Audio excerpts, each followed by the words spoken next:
Saya anak pertama dari 8 bersaudara.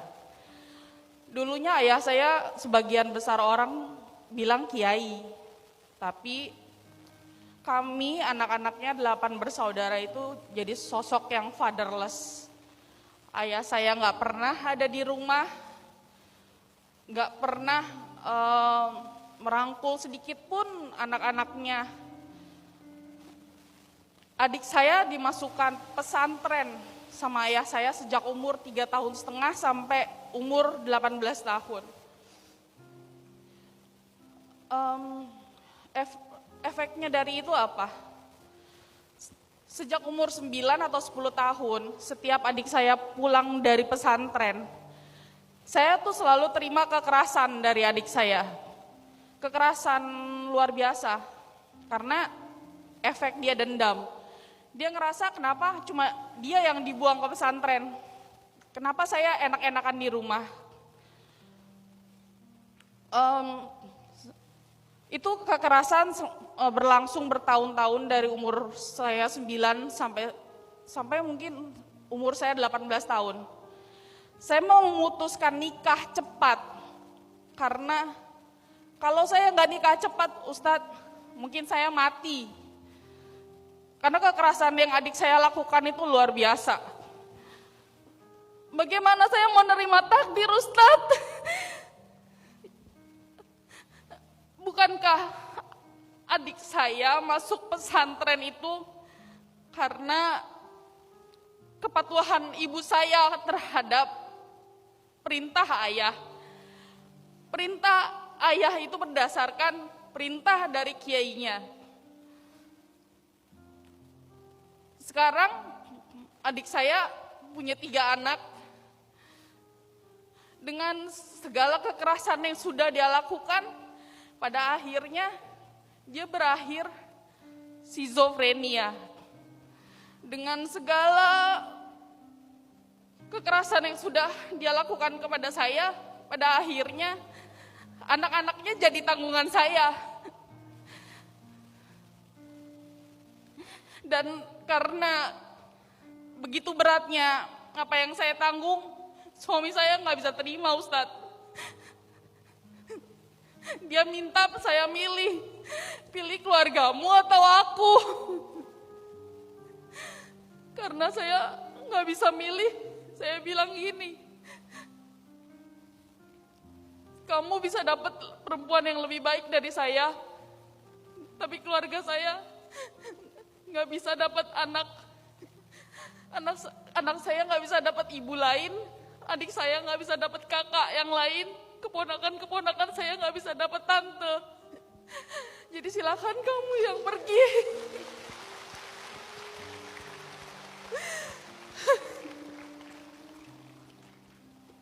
Bukan cuman itu, Ustadz. Adik saya yang terakhir pun mengalami gangguan kejiwaan, depresi, PTSD, anxiety. Saya pun sama. Saya penderita depresi, PTSD, dan anxiety. Dari 8, kami bertiga mengalami gangguan kesehatan mental. Dari 8, 3 gangguan mental, 3 disabilitas, hanya 2 yang normal. Saya perempuan,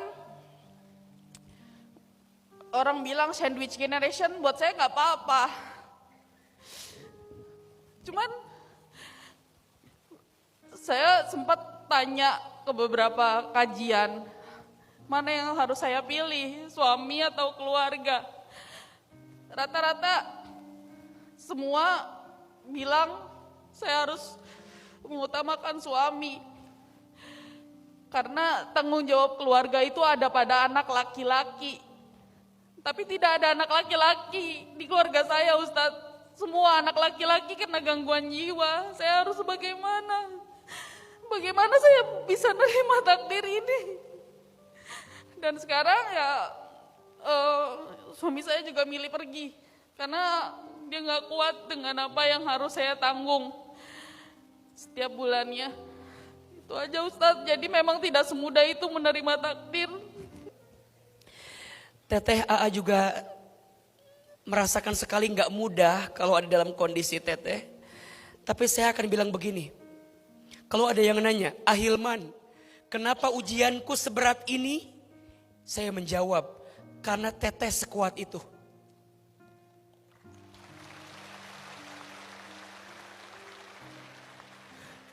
Kenapa ujianku dengan yang lain tuh kayaknya ujian aku tuh ujung ke ujung. Iya, karena boleh jadi dalam pandangan Allah, teteh hatinya, pundaknya lebih kuat untuk bisa mendapatkan ujian itu.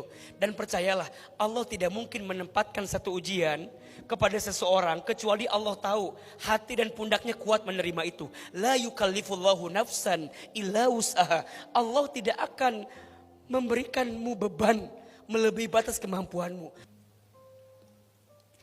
Allah tidak mungkin memberatkanmu seberat itu kecuali Allah sedang membesarkanmu sebesar itu. Maka mohon maaf teteh yang tadi diuji dari ayah, dari adik, dari suami. Mungkin ini fase-fase yang berat dari semua hidup. Tapi percayalah, makin berat ujian, makin dekat dengan pertolongan Allah Subhanahu wa taala. Itu rumusnya. Tapi kapan Kapan? Di Quran disebutkan, ada sahabat yang nanya, mata nasrullah, kapan pertolongan Allah itu datang, kapan? Tapi apa kata Nabi? Pertolongan Allah itu dekat. Dekat. Kapan? Nyatanya tuh gak datang-datang. Kalau kita merasa bahwa jauh, makin jauh. Tapi kalau teteh ngerasa makin dekat, mungkin keadaannya gak berubah. Tapi teteh makin kuat menjalani hidup ke depan. Biasanya pelangi itu akan datang setelah badai itu semakin menjadi-jadi dan menghampiri kita. Mungkin gak tahun ini, mungkin gak tahun depan, tapi tahun-tahun yang akan datang, mungkin bukan di dunia, tapi boleh jadi di surganya Allah Subhanahu wa taala. Amin amin amin amin ya rabbal alamin. Maka tenang saja. Nabi mengabarkan orang yang berat ujiannya di dunia, maka nanti akan diringankan hisabnya di akhirat. Kenapa? Karena Allah segerakan ujiannya di dunia sebagai cara dia mendekatkan kepada Allah Subhanahu wa taala. Pertanyaannya, teteh dengan semua ujian ini, ayo bikin teteh tegar, bikin teteh kuat. Allah sedang siapin kebaikan. Catat kalimat AA. Kapan pertolongan itu akan datang? Sebentar lagi. Ketika kapan? Ketika teteh mulai ridho, mulai belajar nerima.